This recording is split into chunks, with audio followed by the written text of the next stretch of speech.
Hello everyone, welcome to our channel humanities. Science के डर से नहीं, इंटरेस्ट से लेते हैं। So let's start the chapter 8 of our political science book, class 12th। So the chapter name is regional aspiration. अब इसमें हम देखेंगे कि हमारे यहाँ पे जब इंडिया में आज़ादी हुई और आज़ादी के बाद कौन कौन से मूवमेंट ऑर्गेनाइज हुए एक एरिया को हमारे इंडिया से अलग करने के लिए। और कभी कभी तो ऐसा हुआ है कि सिर्फ स्टेट के लिए भी एस्पिरेशंस हुई हैं, और कभी कभी स्टेट्स के लिए एस्पिरेशन के साथ साथ ऐसा हुआ है कि पूरे कंट्री की एस्पिरेशन होने लगी है। सो चलिए हम इस चैप्टर को स्टार्ट करते हैं। सो इसमें क्या है, 1980 का जो पीरियड है उसमें सबसे ज़्यादा रीजनल एस्पिरेशन हमारे इंडिया में हुए हैं। क्यों हुए हैं? क्योंकि इस टाइम पे जो पॉलिटिकल सिचुएशन थी वो ज़्यादा क्रिटिकल थी। क्रिटिकल मीन्स टू कि जैसे कि वहाँ पे कठिनाइयाँ थी, जैसे स्टेट गवर्नमेंट सेंट्रल गवर्नमेंट की अच्छे से कोऑर्डिनेशन नहीं था उनके बीच में, इसकी वजह से भी एस्पिरेशन हुई हैं। तो चलिए पहले पढ़ते हैं चैप्टर, देन समझते हैं। सो 1980s के पीरियड में सबसे ज़्यादा रीजनल एस्पिरेशन हमारे इंडिया में हुई। और कभी कभी तो ऐसा हुआ है कि जो हमारे कॉन्स्टिट्यूशन के बियॉन्ड भी रीजनल एस्पिरेशन हुई। हमारे कॉन्स्टिट्यूशन में कभी नहीं लिखा कि आप रीजनल एस्पायर कर दीजिए कि हमें दूसरी कंट्री दीजिए। रीजनल एस्पायर करने की तो आज़ादी है कॉन्स्टिट्यूशन में, बट ऐसी रीजनल एस्पायर करने की नहीं है कि आप पूरे एक कंट्री ही मांग लें। सो ऐसी एस्पिरेशन हमारे कॉन्स्टिट्यूशन में नहीं दी गई है, ऐसे अलाउंस नहीं दी गई है हमारे कॉन्स्टिट्यूशन में। सो यही कहा गया है कि 1980 में ऐसा भी टाइम आया है कि जब लोगों ने एक नई कंट्री की ही डिमांड की है। सो देन फिर मूवमेंट्स ऑर्गेनाइज लोगों ने किया है, जिसको गवर्नमेंट ने दबाया है, जिसकी वजह से पूरा पॉलिटिकल एंड इलेक्टोरल प्रोसेस पूरी तरह से कोलैप्स हो गया है। मतलब पूरी तरह से वहाँ पे ना पॉलिटिकल सिस्टम इस्टेब्लिश रहा, ना तो इलेक्शन हुए, ना तो पॉलिटिकल सिस्टम इस्टेब्लिश रहा। सो ये कोई सरप्राइजिंग की बात नहीं है कि मूवमेंट तो ऑर्गेनाइज होते हैं, बट इन मूवमेंट्स को फिर कैसे सॉल्व किया गया है? नेगोशिएशन के साथ। सेंट्रल गवर्नमेंट ने कुछ अकॉर्ड्स किए हैं उन ग्रुप के साथ जिन्होंने इस मूवमेंट्स को चलाया है। और अकॉर्ड्स, जब ये अकॉर्ड हुए हैं उसके पहले इतनी बेकार जर्नी पे ये हुआ है बीच में, जैसे कि रीजनल एस्पिरेशन के चलते लोगों ने हथियार उठा लिए हैं, जिसकी वजह से बॉम्बिंग स्टार्ट हुए हैं, लोगों की जान गई हैं, एंड इससे कॉमन लोगों की बहुत ज़्यादा दुर्दशा हुई है। गवर्नमेंट और उन ग्रुप के बीच में कौन फंस गया है? कॉमन पीपल फंस गया है। तो यही कहा गया है कि जर्नी जो अकॉर्ड तक की जर्नी है वो बहुत ही टुमल्टस हुई है, बहुत ज़्यादा परेशानी की हुई है, एंड बहुत ज़्यादा वायलेंट हुई है। सो इंडियन कॉन्स्टिट्यूशन, अब हम देखते हैं कि इंडिया का अप्रोच क्या है रीजनल एस्पिरेशन के टुवर्ड्स। सो इंडिया के कॉन्स्टिट्यूशन में ये लिखा है कि हम डाइवर्सिटी को रिस्पेक्ट करते हैं और यूनिटी को भी रिस्पेक्ट करते हैं। हम एक बैलेंस बना के चलते हैं यूनिटी एंड डाइवर्सिटी के बीच में। हमने ये नहीं किसी को कहा है कि अगर आपको यूनिटी मेंटेन करनी है तो आप अपनी डाइवर्सिटी को त्याग दीजिए। जैसे कि हमारा एक इंडिया है, वहाँ पे हमारे यहाँ पे स्टेट्स हैं, तो बट हमने लोगों से ये नहीं कहा कि आप अपनी स्टेट के लिए कोई भी अपने अंदर भावना मत रखिए। आप अपने सिर्फ कंट्री के लिए भावना रखिए, कंट्री के लिए सिर्फ आपको एक प्यार होना चाहिए, आपके स्टेट के लिए कोई भी एस्पिरेशन नहीं होनी चाहिए। ये हमने नहीं कहा है, क्योंकि हमने इसको माना है कि ये डेमोक्रेटिक प्रिंसिपल के ही खिलाफ है। तो हमारे कॉन्स्टिट्यूशन में क्या लिखा गया है? हमारे कॉन्स्टिट्यूशन में एक बैलेंस बनाने की कोशिश की गई है यूनिटी और डाइवर्सिटी के बीच में। जैसे हमने किसी को ये नहीं कहा कि आप अपने जैसे रीजन्स के लिए जो एस्पायर करते हैं या रीजन के लिए आपकी जो प्यार है वो आप अपना कम कर दीजिए, ये हमने कभी नहीं कहा। और जो लिंग्विस्टिक ग्रुप्स भी हैं वो उनको भी कहा है कि हम आप अपने कल्चर को एक रख सकते हैं, आप अपने कल्चर को फॉलो कर सकते हैं। क्योंकि अगर हम यूनिटी मेंटेन कर, चलिए हम मानते हैं कि चलिए हमने कल्चर बैन कर दिया सबका, यूनिटी कैसे मेंटेन होगी? लोग अपने कल्चर नहीं फॉलो कर पाएंगे, लोग अपने आप से रिलेट नहीं कर पाएंगे, तो कैसे सिर्फ एक ही आप कल्चर को थोप देंगे किसी के ऊपर? चलिए मान लिया कि हमने यूनिफॉर्म कल्चर रख दिया, लेकिन हमें उस यूनिफॉर्म कल्चर के लिए एक कल्चर भी तो चाहिए। और इंडिया है, जैसे इंडिया में चलिए मान लिया हमने हिंदू कल्चर सबके ऊपर थोप दिया, बट ये डेमोक्रेटिक प्रिंसिपल के खिलाफ है ना। हमारे डेमोक्रेसी में क्या लिखा है कि हमें दूसरे के कल्चर को भी रिस्पेक्ट करना है, अपने कल्चर को भी रिस्पेक्ट करना है। तो ये डेमोक्रेटिक प्रिंसिपल के खिलाफ है, क्योंकि हमें आज़ादी होनी चाहिए कि हमें क्या फॉलो कर सकते हैं, हम कौन सा कल्चर फॉलो कर सकते हैं, क्या पहन सकते हैं, क्या ओढ़ सकते हैं, क्या खा सकते हैं, सब चीज़ की आज़ादी होनी चाहिए। तो हमारे कॉन्स्टिट्यूशन में भी ये लिखा है कि हमें पूरी तरह से आज़ादी है कि हम अपने कल्चर को फॉलो कर सकते हैं। तो हमारे कॉन्स्टिट्यूशन में यही अप्रोच रखी गई है कि हमें डाइवर्सिटी को यूनिटी के साथ बैलेंस में बना के चलना है। सो अब देखते हैं कि जैसे कि बहुत सारे लोग जैसे यूनाइट होके रहते हैं, इतने ज़्यादा डाइवर्स होके भी यूनाइट होके रहते हैं, वो अपना कल्चर को नहीं कल्चर को नहीं खोते हैं, मतलब कि वो बहुत सारे कल्चर्स हैं और उन्हीं के साथ में यूनिटी के साथ भी लोग रहते हैं। आप इंडिया का एग्जांपल ले सकते हैं, वहाँ पे कितनी ज़्यादा डिस्टिंक्टिवनेस है और तब भी हम लोग यूनिटी के साथ रहते हैं ना। आप तमिलनाडु में चले जाइए, आप उत्तर प्रदेश में चले जाइए, there would be a difference. We cannot see that the culture follow in the Tamil Nadu will be the same the culture follow in Uttar Pradesh. am I right? क्योंकि डिस्टिंक्टिव कल्चर है हमारे यहाँ पे। तो हमारे डिस्टिंक्टिव कल्चर इसलिए भी है क्योंकि हमारे कॉन्स्टिट्यूशन ने अलाउ किया। हमारे कॉन्स्टिट्यूशन थोपा नहीं कि आपको सिर्फ अपने इंडिया को एक ही कल्चर को फॉलो करना है, एक इंडिया के लिए सिर्फ भावना रखना, अपने राज्य के प्रति कोई भी भावना नहीं रखना है। Our constitution not deny this. So let's start other one. India में नेशनलिज्म को देखिए बैलेंस करने की कोशिश की गई है principle of unity and diversity को। फिर एक नेशन का ये मतलब नहीं होता है कि आप अपने रीजन के लिए कोई भावना को छोड़ दीजिए, रीजन के लिए आपके पास कोई भी भावना ही नहीं हो, प्यार ही नहीं हो। जैसे कि कुछ यूरोपियन कंट्रीज ने इस अप्रोच को अपनाया है, जैसे कि आप फ्रांस में देख सकते हैं कि उन्हें सिर्फ एक ही कल्चर फॉलो करना होता है, अपने कल्चर को आप फॉलो नहीं कर सकते हैं। सो बहुत सारी यूरोपियन कंट्रीज ने ये डाइवर्सिटी को, जो कल्चरली डाइवर्सिटी है, उसको एक थ्रेट की तरह कंसिडर किया। उन्होंने सोचा है कि ये नेशन की यूनिटी को ख़राब कर सकती है, बट हमारे इंडिया में ऐसा नहीं है। हमने डाइवर्सिटी को यूनिटी के साथ अब बैलेंस करने की कोशिश की है, हमने डाइवर्सिटी को बिल्कुल तरह से निगलेक्ट नहीं किया है। सो इंडिया ने अडॉप्ट किया है एक डेमोक्रेटिक अप्रोच। किसके लिए? डाइवर्सिटी के क्वेश्चन के लिए। सो डेमोक्रेसी में क्या होता है, अलाउ करता है कि आप अपने लिए पॉलिटिकल एस्पायर कर सकते हो, आपके कोई रीजनल एस्पिरेशन हो, आप चाहते हो कि हमारा जो ये हमारा डिस्ट्रिक्ट है या हमारा स्टेट है वो डेवलप करे, हमारे यहाँ पे ये हो, हमारे यहाँ पे इंफ्रास्ट्रक्चर बिल्ड हो, तो आपकी वो रीजनल एस्पिरेशन है ना।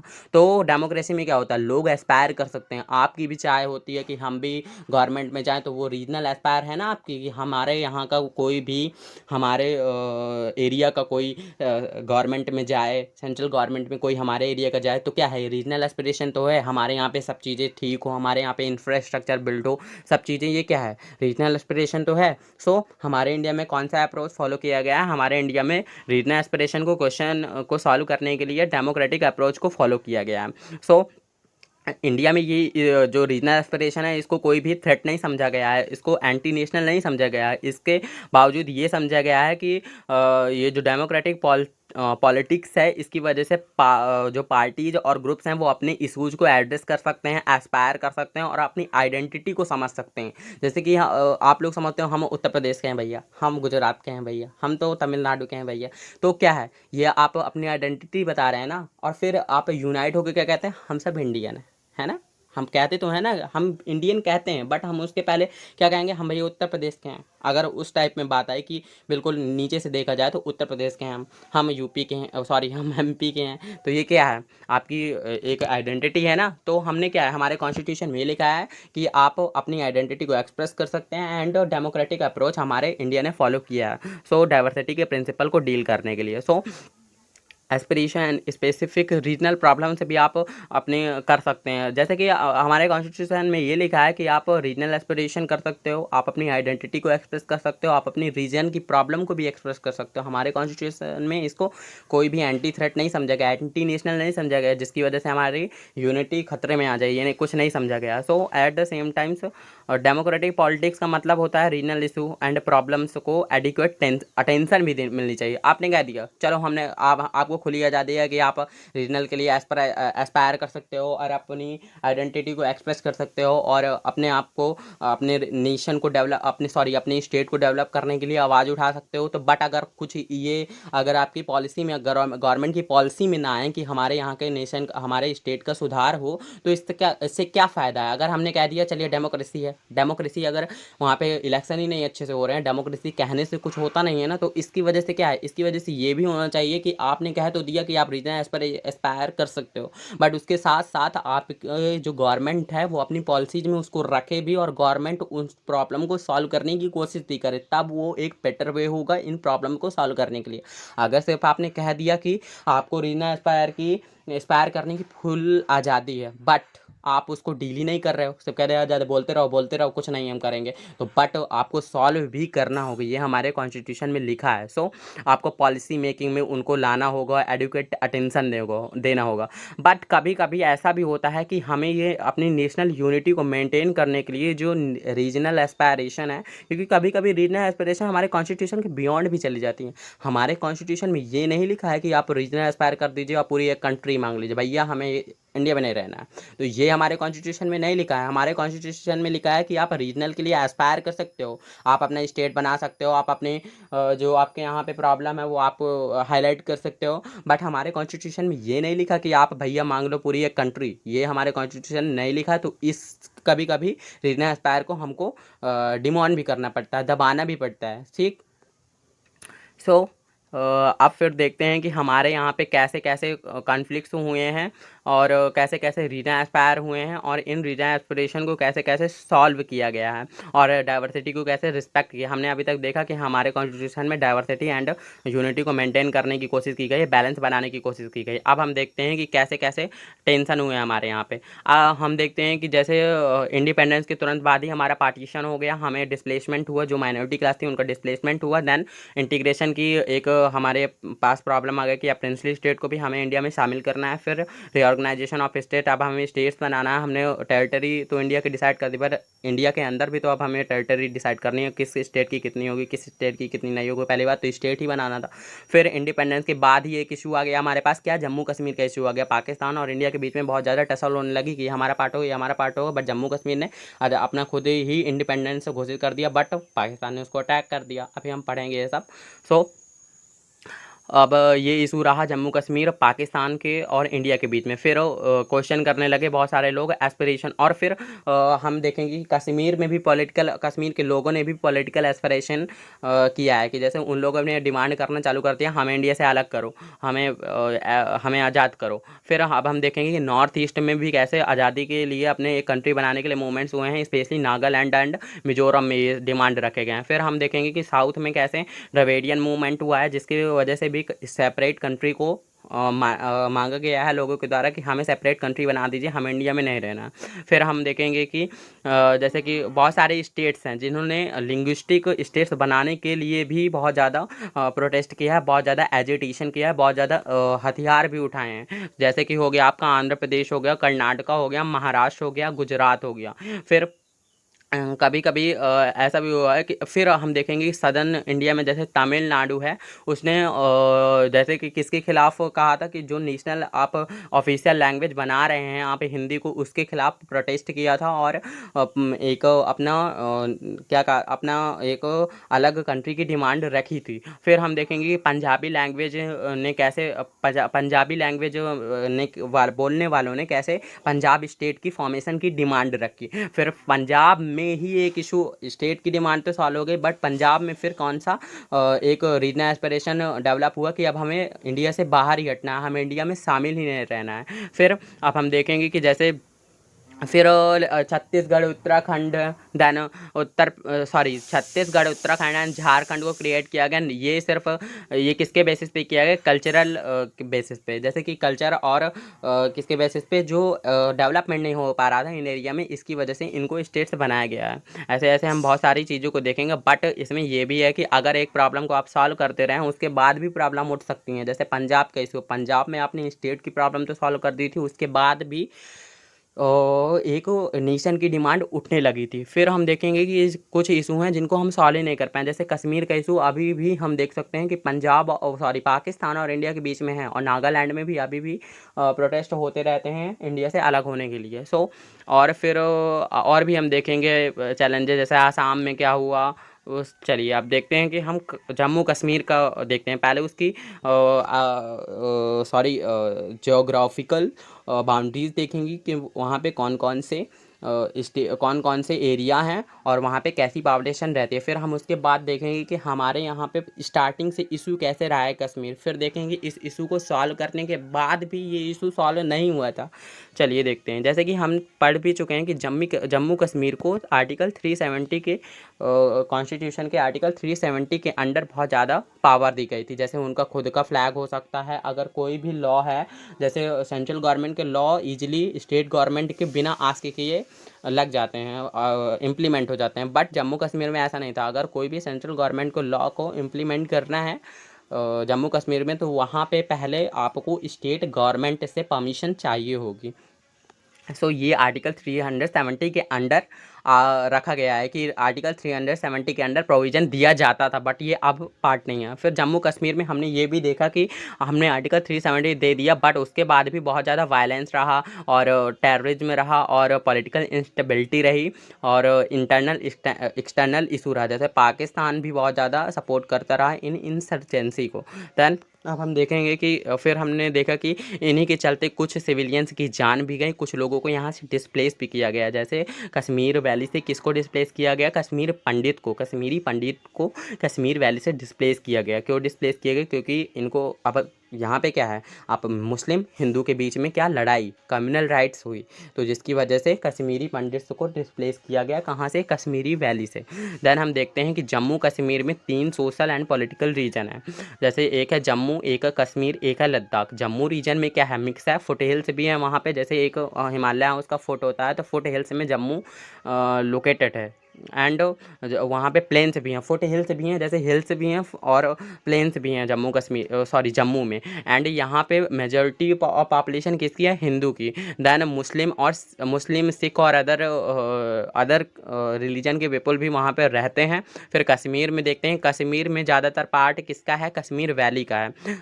कश्मीरी यहाँ पे सबसे ज़्यादा क्या है? कश्मीरी मुस्लिम्स हैं और बचे क्या हैं? और हिंदू हैं, सिख है, बुद्धिस्ट एंड अदर्स हैं।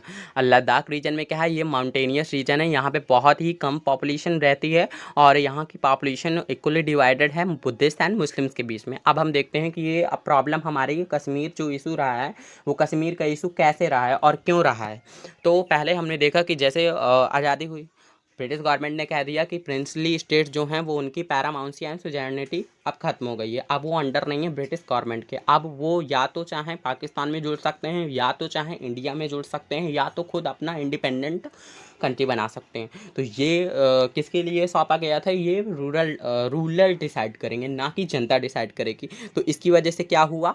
जम्मू कश्मीर में भी ये इशू आया क्योंकि जम्मू कश्मीर उस टाइम पे प्रिंसली स्टेट थी। जैसे हमने देखा, हम ये बता चुके हैं कि फिर महाराजा जो हरी सिंह थे, उन्होंने ना तो इंडिया में ज्वाइन किया, ना तो पाकिस्तान में ज्वाइन किया। उन्होंने अपना इंडिपेंडेंट स्टेटस बना लिया। फिर जो पाकिस्तानी लीडर्स थे और कश्मीर रीजन, जैसे कि पाकिस्तानी लीडर्स थे, वो कहते थे कि कश्मीर की पॉपुलेशन क्या है? मुस्लिम है वहाँ पे सबसे ज़्यादा, तो ये हमारा पार्ट है, ना कि इंडिया का पार्ट है, ना ये आज़ाद हो सकता है खुद, तो ये हमारा पार्ट है। इसलिए ये लड़ाई करता रहता है पाकिस्तान।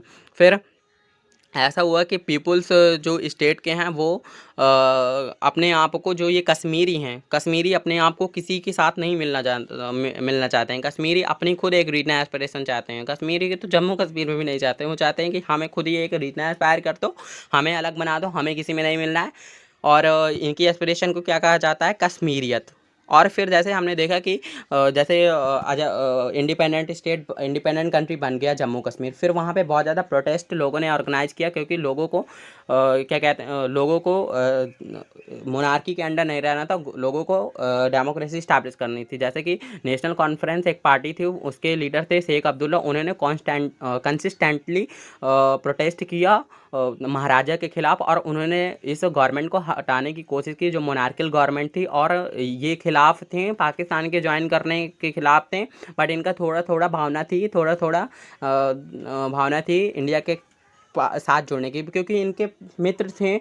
और ये पाकिस्तान में क्यों नहीं जुड़ना चाहते? पाकिस्तान में इसलिए नहीं जुड़ना चाहते थे क्योंकि पाकिस्तान एक मुस्लिम कंट्री था और ये क्या चाहते थे कि एक सेकुलर नेशन, हमें सेकुलर नेशन बनाना है, सेकुलर नेशन में रहना है। तो इंडिया एक मेन वे था इनके लिए। और इंडिया में इनके बहुत सारे दोस्त थे, जैसे जवाहरलाल नेहरू जी हो गए। फिर क्या हुआ, ये हम बाद में देखेंगे ये वाला मोमेंट्स। फिर अक्टूबर 1947 में पाकिस्तान ने एक ट्राइबल इन्फिल्ट्रेटर्स ट्राइबल्स पॉपुलेशन को कश्मीर में भेज दिया कुछ एरिया को कैप्चर करने के लिए। बट इस टाइम पे महाराजा ने किससे हेल्प मांगी, क्योंकि उसके पास इतनी, महाराजा के पास मिलिट्री नहीं थी, तो इंडिया से मिलिट्री हेल्प मांगी। बट इंडिया ने ऐसे हेल्प नहीं प्रोवाइड करती। इंडिया ने कहा आप इंस्ट्रूमेंट ऑफ एक्सेशन साइन करिए, बट इंस्ट्रूमेंट ऑफ एक्सेशन तो महाराजा ने साइन कर दिया। बट उसके साथ ये भी कहा कि जब यहाँ पे कंडीशन ठीक हो जाएगी तब हम यहाँ पे प्लेबिसाइड कराएंगे कि क्या जो जम्मू कश्मीर की पॉपुलेशन इंडिया में जुड़ना चाहती है या नहीं जुड़ना चाहती है, इंडिया में रहना चाहती है या नहीं रहना चाहती है। फिर महाराजा ने गवर्नमेंट ऑफ इंडिया के साथ इंस्ट्रूमेंट ऑफ एक्सेशन तो साइन कर दिया। फिर पाकिस्तान ने तब भी कुछ पार्ट कंट्रोल कर लिया था जम्मू कश्मीर का। देन हमारे जो जो जवाहरलाल नेहरू जी थे उन्होंने पूरा ये रुकवा दिया जाके, क्योंकि वो यूएन में चले गए तो वहीं पे सब कोई को रोक दिया गया, ना कोई बैठ सकता था ना कोई पीछे हो सकता था। अगर ये यूएन में केस नहीं जाता तो हमारी मिलिट्री खदेड़ के इनको बाहर भगा देती, तो वो हमारे पास एरिया आ जाता ना। बट ये सबसे बड़ी गलती रही जवाहरलाल नेहरू जी की, वो यूएन में केस ले गए। यूएन में केस कब लिए गए? 21 अप्रैल 1948 को। और यूएन में फिर मुद्दा उठा, यूएन ने कहा कि हम 3 बातें कह रहे हैं, आप 3 चीज़ों को फॉलो करिए। उन्होंने पहली चीज़ कहा कि पाकिस्तान अपने जो ये नेशनलिस्ट हैं, अपने ट्राइबल्स हैं, उनको अपने जम्मू कश्मीर से हटा ले। दूसरी बात ये कही गई कि जो इंडिया में जो मिलिट्री फोर्स हैं, इंडिया ने जो मिलिट्री भेजी है इन सबको हटाने के लिए, वो अपनी मिलिट्री को भी जम्मू कश्मीर से हटा दे। और तीसरा चीज़ ये कहा गया कि प्लेबिसाइड कंडक्ट किया जाए कि लोगों के बीच में कि क्या आप जुड़ना चाहते हैं पाकिस्तान में, या आप इंडिया में जुड़ना चाहते हैं, या आप इंडिपेंडेंट रहना चाहते हैं। बट इंडिया ने कहा हम नहीं ऐसा करेंगे। पाकिस्तान ने कहा हम अपनी ट्राइबल इन्फ्लिटेशन को भगाएंगे नहीं, जिसकी वजह से वहीं का वहीं रोक दिया गया। और जो पार्ट्स में पाकिस्तानी इन्फ्लिटेटर्स ने उस पार्ट्स को एक्वायर कर लिया गया, उस पार्ट्स को क्या कह दिया गया? PoK Pakistan occupied Kashmir. और उस जिस लाइन से सेपरेट किया गया जम्मू कश्मीर की, जो इंडिया वाली बाउंड्री है और पाकिस्तान वाली बाउंड्री है, उसको क्या कहा गया है? एलओसी उस लाइन को कहा जाता है, लाइन ऑफ कंट्रोल। देन हमने देखा कि पाकिस्तान ने भी अपने हैड टू विड्रा, ये तो सजेशन थे।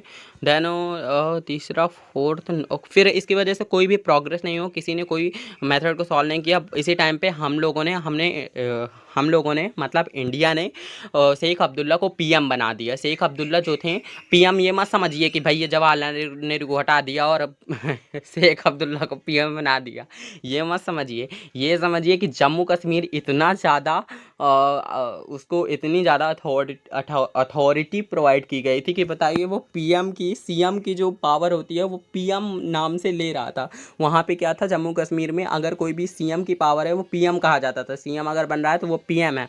सो शेख अब्दुल्ला को 1948 में पीएम बना दिया गया। और इस जो जम्मू कश्मीर को है आर्टिकल 370 के अंदर बहुत ज़्यादा पावर दी गई अदर स्टेट्स के कंपेरिजन में। सो जैसे लिखा है गवर्नमेंट इन द, जो स्टेट्स के का हेड होता है, जो स्टेट में गवर्नमेंट का हेड होता है उसे प्राइम मिनिस्टर कहते हैं जम्मू कश्मीर में। फिर अब हम देखते हैं कि अब ये प्रॉब्लम तो है कि एक्सटर्नली हमारा पाकिस्तान से इशू है जम्मू कश्मीर, बट इंटरनली भी है, इंटरनली भी लोग डिवाइड हैं आइडियोलॉजी में। अभी हम देखते हैं कि जैसे हमने देखा कि जम्मू कश्मीर की पॉलिटिक्स में कंट्रोवर्शियल है किसके, एक्सटर्नल भी और इंटरनल भी। एक्सटर्नली तो पाकिस्तान ने हमेशा क्लेम किया है कि कश्मीर वैली पार्ट है पाकिस्तान का। बट इसीलिए पाकिस्तान ने ट्राइबल इन्वेजर भी करा दिया था स्टेट में 1947 में। इसके कॉन्सिक्वेंस में क्या हुआ, एक पार्ट से जो है स्टेट का पाकिस्तान के अंडर में आ गया, जिसको वो लोग क्या कहते हैं, आज़ाद कश्मीर। बट हम लोग क्या कहते हैं, इलीगल ऑक्युपाइड कश्मीर। दैन 1947 में कश्मीर क्या रहा, एक मेजर इशू रहा कॉन्फ्लिक्ट के बीच में। इंडिया एंड पाकिस्तान के कॉन्फ्लिक्ट के लिए जम्मू कश्मीर एक बहुत ज़्यादा इशू रहा, फिर इंटरनली क्या डिस्प्यूट था, जैसे जो स्टेटस प्रोवाइड किया गया था कश्मीर को, जैसे स्टेटस दिया गया था कि आर्टिकल 370 के अंडर बहुत ज़्यादा पावर कश्मीर को प्रोवाइड की गई थी। इसमें भी डिवीज़न थे लोगों के, जो आउटसाइड द स्टेट्स थे वो चाहते थे कि जम्मू कश्मीर जो है आर्टिकल 370 एंड आर्टिकल 371 को हटा देना चाहिए, क्योंकि इसकी वजह से क्या है, ये पूरी तरह से फुल इंटीग्रेशन नहीं हो पा रहा है स्टेट इंडिया के साथ। ज़्यादा पावर आप प्रोवाइड कर रहे हो, आप तो उसको नेशन बना दे रहे हो, आपको तो उसको स्टेट बनाना है ना, आप तो उसको नेशन बना दे रहे हो। तो कुछ लोग आउटसाइड द जम्मू कश्मीर, कुछ स्टेट्स ये बात भी रख रहे थे कि अगर आप इनको आर्टिकल 370 की पावर प्रोवाइड करेंगे सो आप पूरी तरह से इसको इंडिया में शामिल नहीं कर पाएंगे। बट वहीं कश्मीरी जो थे वो चाहते थे और ज़्यादा, भैया हमें ऑटोनॉमी दो, हमारे पास ऑटोनॉमी जो है वो बहुत कम है। आर्टिकल 370 ने जो ऑटोनॉमी दिया है वो बहुत कम है।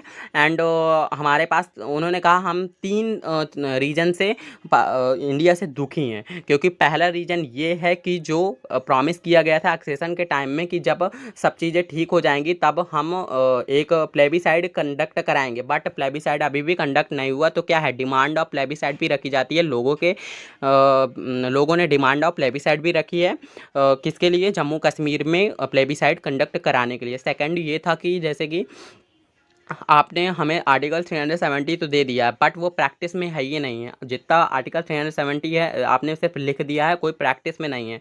तो ग्रेट स्टेट ऑटोनॉमी की डिमांड रखी। तीसरा ये कहा सब जगह डेमोक्रेसी अच्छे से फॉलो होती है, जम्मू कश्मीर में ही क्यों नहीं, जम्मू कश्मीर में ही क्यों नहीं फॉलो होती है डेमोक्रेसी अच्छे से। तो ये डिमांड, 3 प्रकार की डिमांडें रखी गई, ग्रेट ऑटोनॉमी, दूसरा पहला प्लेबिसाइड, दूसरा ग्रेट ऑटोनॉमी दीजिए, एंड थर्ड थिंग जो डेमोक्रेसी जैसे अदर स्टेट्स में फॉलो होती है वैसे ही हमारे स्टेट में भी फॉलो होना चाहिए। अब हम ये देख रहे हैं कि इशू कैसे बना, यहाँ पर रिटर्न एस्पिरेशन कैसे शुरू हुई।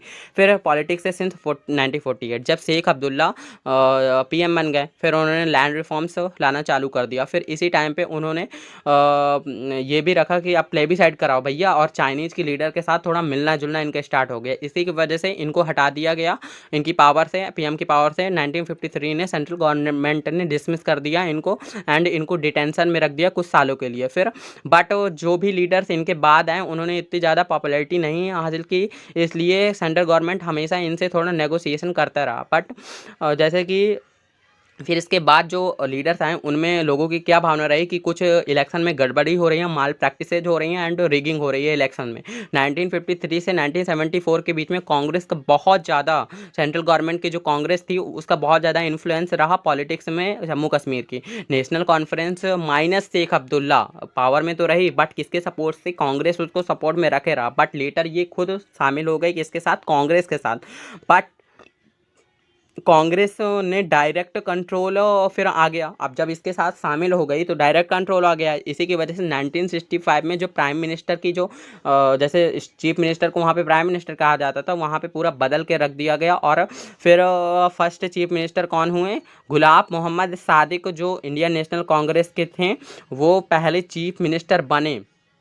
कहाँ के चीफ मिनिस्टर, जम्मू कश्मीर के। PM तो शेख अब्दुल्ला थे, बट CM कौन बने, गुलाम मोहम्मद सादिक। फिर 1974 में, क्योंकि पॉपुलैरिटी इनकी जो ये लीडर्स आ रहे थे शेख अब्दुल्ला के बाद, उनको ज़्यादा पॉपुलैरिटी मिल नहीं रही थी लोगों के बीच में, इसलिए 1974 में इंदिरा गांधी एक नेगोशिएशन और एग्रीमेंट में पहुंची शेख अब्दुल्ला के साथ। फिर उन्होंने वहाँ का CM बना दिया। फिर नेशनल कॉन्फ्रेंस को फिर पावर में कैसे ले आए वो, पहले तो वो मर्जर थे ना उसके साथ, इंडियन नेशनल कांग्रेस और जो इंडियन नेशनल कॉन्फ्रेंस, सॉरी वो पीछे जो है इंडियन नेशनल कांग्रेस, हाँ ये सही है, Indian national Congress and national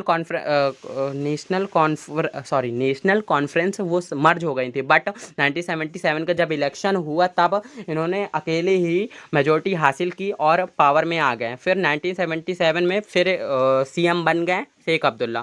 फिर 1982 में इनकी मौत हो गई, जिसकी वजह से फारूक अब्दुल्ला फिर पावर में आ गए और वो CM बन गए। बट सेंट्रल गवर्नमेंट ने फिर इनको डिसमिस कर दिया फारूक अब्दुल्ला को। फिर कुछ भी रीजन रहा होगा, ये भी कुछ ऐसे चाइनीज लीडर के साथ मिल रहे होंगे मे बी, बट फिर फारूक अब्दुल्ला के साथ इनको डिसमिस कर दिया। फिर जो लोगों के बीच में एक इनके लिए बहुत ज़्यादा डिससेटिस्फैक्शन आ गया सेंट्रल गवर्नमेंट के लिए कि ये बहुत ज़्यादा रिग्ड प्रैक्टिसेज कर रही हैं और पूरा इन्फ्लुएंस डाल रही हैं स्टेट में, क्योंकि स्टेट की पॉलिटिक्स को पूरी तरह से ख़राब कर रही हैं और डेमोक्रेसी को पूरी तरह से डिस्ट्रॉय कर रही हैं। सो फिर जब जम्मू कश्मीर में फारूक अब्दुल्ला को हटा दिया गया, फिर 1986 में जब इलेक्शन हुए तब जो नेशनल कॉन्फ्रेंस थी फिर ये मर्ज हो गई कांग्रेस के साथ।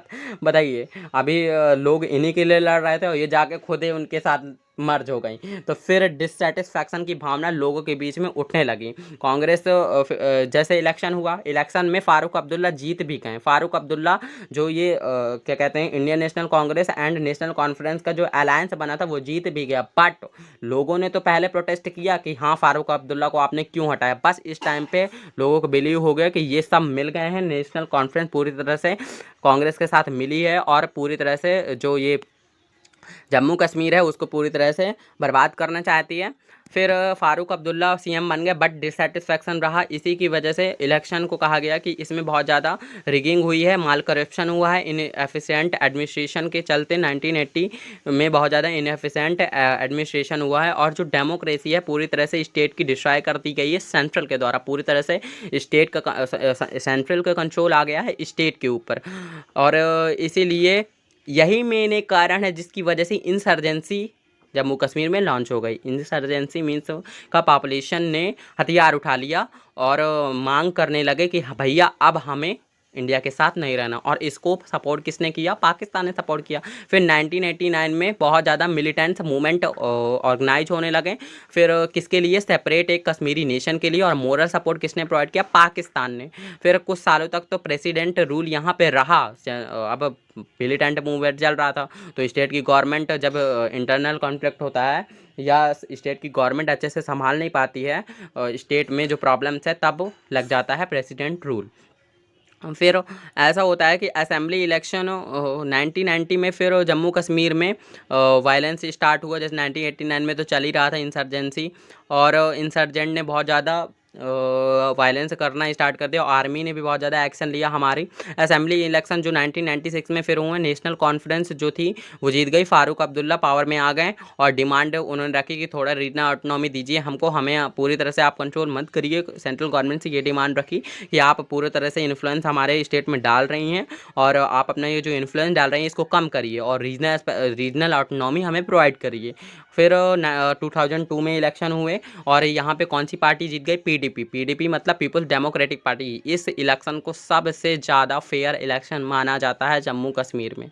फिर जब 2000 के बाद टू के बाद की बात देखते हैं हम, तो मुफ्ती मोहम्मद जो थे पीडीपी पार्टी के, वो इनके बीच में, जैसे पीडीपी पार्टी किसके साथ आई थी कोलिशन में आई थी पावर में? किसके? इंडियन नेशनल कांग्रेस के साथ कोलिशन में आई थी पावर में। और मुफ्ती मोहम्मद जो थे उनको सीएम बनाया गया 3 साल के एग्रीमेंट के साथ। फिर गुलाम नबी आज़ाद 2 साल के लिए बने। फिर इनका पूरे तरह से यहाँ पे फिर प्रेसिडेंट रूल लगा दिया गया और जुलाई 2008 में फिर से प्रेसिडेंट रूल लगा दिया। फिर नेक्स्ट इलेक्शन कब हुए? नवंबर दिसंबर 2008 में। इस बार कौन जीता? नेशनल कॉन्फ्रेंस पावर में आई। किसके साथ कोलिशन में? इंडियन नेशनल कांग्रेस के साथ में। और इस बार कौन सीएम बना? इस बार उमर अब्दुल्ला 2009 में सीएम बन गए। और इनके टाइम में भी बहुत ज़्यादा हुर्रियत कॉन्फ्रेंस हुई। हुर्रियत कॉन्फ्रेंस मतलब टेररिज्म में बहुत ज़्यादा फैला इनके टाइम में भी। फिर 2014 में फिर से इलेक्शन हुए। इस बार कौन जीता? पीडीपी जीती। किसके साथ कोलिशन बनाया इन्होंने? बीजेपी के साथ। फिर कौन उसमें आया सीएम बना? मुफ्ती मोहम्मद सईद सीएम बने। फिर इनकी मौत हो गई जिसकी वजह से पहली वुमेन चीफ मिनिस्टर कौन बनी यहाँ पे जम्मू कश्मीर की? बनी महबूबा मुफ्ती। कब बनी? अप्रैल 2016 में। इनके दौरान में बहुत ज़्यादा एक्सटर्नल एंड इंटरनल टेंशन हुई जिसकी वजह से बहुत ज़्यादा इनका इन्वॉल्वमेंट देखा गया कि इनका कुछ हाथ है टेररिज्म में। और इसकी वजह से ही इसकी वजह से ही प्रेसिडेंट रूल यहाँ पे इम्पोज कर दिया गया। और बीजेपी ने अपना सपोर्ट बीजेपी ने कब प्रेसिडेंट रूल को इम्पोज किया? जून 2018 में। इसके बाद में बीजेपी ने अपना इनसे सपोर्ट हटा दिया गया और मुफ्ती गवर्नमेंट जो थी वो पूरी तरह से उसने सपोर्ट खो दिया। फिर 5 अगस्त 2019 को आर्टिकल 370 को अबॉलिश करी। ये बहुत इंपॉर्टेंट डेट है। 5 अगस्त 2019 को आर्टिकल 370 को अबॉलिश कर दिया गया, जो बहुत ज़्यादा पावर प्रोवाइड कर रहा था जम्मू कश्मीर को। और जम्मू कश्मीर को किस एक्ट के तहत? जम्मू कश्मीर रीऑर्गेनाइजेशन एक्ट 2019 के तहत। और स्टेट में जो ये पूरा स्टेट था उसको 2 यूनियन टेरिटरी में कन्वर्ट कर दिया गया। एक बन गई जम्मू कश्मीर, एक बन गई लद्दाख। तो ये कब किया गया? 31 अक्टूबर ये 31 अक्टूबर को किया गया है। जम्मू कश्मीर में बना ये जम्मू कश्मीर को ये क्या कहते हैं यूनियन टेरिटरी में बनाया गया है 31 अक्टूबर को। 2019 को। जम्मू कश्मीर और लद्दाख एक हमारे लिए एग्जाम्पल है कि वहाँ पे कितनी ज़्यादा प्लूरैलिटी है, इतनी ज़्यादा डाइवर्सिटी है, बट वहाँ पे भी एस्पिरेशन हमने देखा ना। बट ये जो एक्ट आया इसकी वजह से वहाँ पे डेवलपमेंटल एक्टिविटीज़ भी बहुत ज़्यादा हुई और डेमोक्रेसी भी सस्टेन रही। फिर पंजाब का अब हम देखते हैं कि पंजाब में जो था, पंजाब में ये जो स्टेट था, जैसे कि पहले बात तो 1950s में ही कुछ स्टेट्स का दर्जा मिल गया है, बट पंजाब स्पीकिंग जो पॉपुलेशन था उसको रुकना पड़ा, क्योंकि पंजाब को किसके साथ मिलाया गया था? पंजाब था, हरियाणा था एंड हिमाचल प्रदेश था। फिर यहाँ पे कुछ बहुत ज़्यादा प्रोटेस्ट ऑर्गेनाइज किए गए अकाली दल के द्वारा। उन्होंने पंजाबी सूबा क्रिएट करने की, अकाली दल 1920 में फॉर्म्ड हुआ था और ये सिख पॉपुलेशन बेस्ड पार्टी है और इसने डिमांड रखी कि हमें फॉर्मेशन कराना है पंजाबी सूबा का। और फिर 1966 में ये डिमांड को एक्सेप्ट भी कर लिया गया और 1960 में पंजाब को 66 में पंजाब को हरियाणा से सेपरेट कर दिया गया और हिमाचल प्रदेश से भी सेपरेट कर दिया गया। फिर जब ये इन्होंने अकाली जी ने एक मेन रहा कि पंजाब को क्रिएट करने के लिए, तो ये पावर में तो आए बट इनको पूरी तरह से मेजोरिटी नहीं में, कोलिशन में पावर में आए 1966 एंड 1977 बोथ टाइम। ये कोलिशन में गवर्नमेंट में क्यों पावर में आए? क्योंकि जो अकालीस थी वो सिख विंग्स आइडियोलॉजी पे फॉलो करती थी, बट पंजाब में तो हिंदू पॉपुलेशन भी है ना, तो हिंदू पॉपुलेशन इनको सपोर्ट नहीं करती थी। और सेकंड रीजन ये भी है कि सेंट्रल गवर्नमेंट हमेशा इनको बीच में ही डिसमिस कर देती थी। जैसे कि जम्मू कश्मीर में आप ले सकते हैं कि जम्मू कश्मीर में भी बहुत ही बार बीच में ही डिसमिस कर दिया जाता था, तो गवर्नमेंट को वैसे ही यहाँ पे भी किया गया। और तीसरा, ये जो सिख कम्युनिटी बेस्ड जो पार्टी तो थी, बट हमेशा जो सिख कम्युनिटी में भी डिवीज़न है, कुछ अपर कास्ट हैं, कुछ लोअर कास्ट हैं। तो लोअर कास्ट के जो हैं वो उनका सपोर्ट कौन ले जाता था? कांग्रेस ले जाती थी। कांग्रेस, क्योंकि कांग्रेस बहुत ज़्यादा लैंड रिफॉर्म्स जैसे लाती थी, बहुत ज़्यादा उसकी आइडियोलॉजी लेफ्ट हो गई थी। इसकी वजह से जो दलित थे, हिंदू हों या दलित सिख हों, ये सब किसको सपोर्ट करती थी? ये सपोर्ट करती थी कांग्रेस को, ना कि अकालीज को। यही एक रीज़न है उनकी ज़्यादा वहाँ पे सुप्रीमेसी नहीं स्टैब्लिश। इसकी वजह से उन्होंने सोचा कि भैया चलो कुछ गेम खेला जाए, अब यहाँ पे थोड़ा सा अपना माहौल बनाया जाए। तो ये कहाँ है? अभी हमारा एक पार्ट छूटा है, ये तो हमारा वो वाला पार्ट है। I am really sorry. ये पॉलिटिकल कंटेक्स्ट एक हमारा कहाँ है?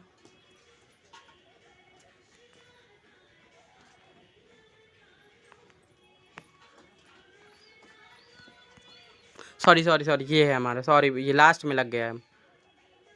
1970 में फिर क्या हुआ? अकाली ने कुछ सोचा कि भैया चलो अब कुछ दिमाग लगाते हैं, तो इन्होंने क्या कहा? बहुत ज़्यादा ऑटोनॉमी इस रीजन की डिमांड रखी। इन्होंने 1973 में आनंदपुर साहिब में कॉन्फ्रेंस रखी, जिसको आनंदपुर साहिब रिजोल्यूशन वहाँ पे पास किया। इन्होंने वहाँ पे डिमांड रखी कि सेंटर और जो स्टेट के बीच में रिलेशन है उसको चेंज करना चाहिए, और जो इन्होंने कहा कि सिख कॉम को क्रिएट करना चाहिए। एस्पिरेशन रखी कि सिख कॉम क्रिएट का होना चाहिए, जैसे कि एक नेशन क्रिएट का होना चाहिए, और सिख का बोलबाला होना चाहिए और हेजमनी होना चाहिए सिख की। ये ऐसी प्ली नहीं लग रही थी, ऐसी डिमांड नहीं थी कि ये सिर्फ फेडरलिज्म में कोई स्ट्रेंथन करना चाहते हैं। ऐसा लग रहा था कि ये तो भैया तो एक सेपरेट नेशन ही मांग रहे हैं। फिर बट इसकी कोई भी यहाँ पे जो सिख लोग थे वो उन्होंने ही नहीं इनको सपोर्ट किया, जिसकी वजह से इस डिमांड को पूरी तरह से दबा दिया गया।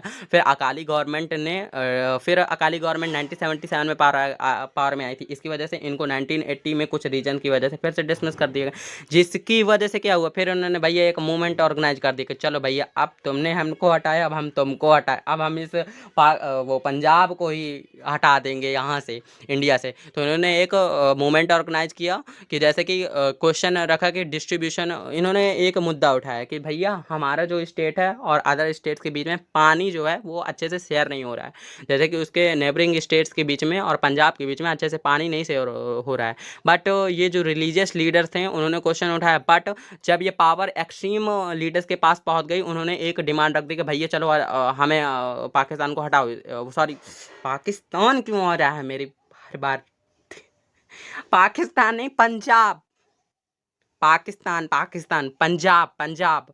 सो पंजाब को अलग करने की डिमांड रखी। इन्होंने कहा कि भैया पंजाब नहीं, पंजाब को एक खालिस्तान हमें बनाना है, हमें नहीं रहना आप लोग के साथ।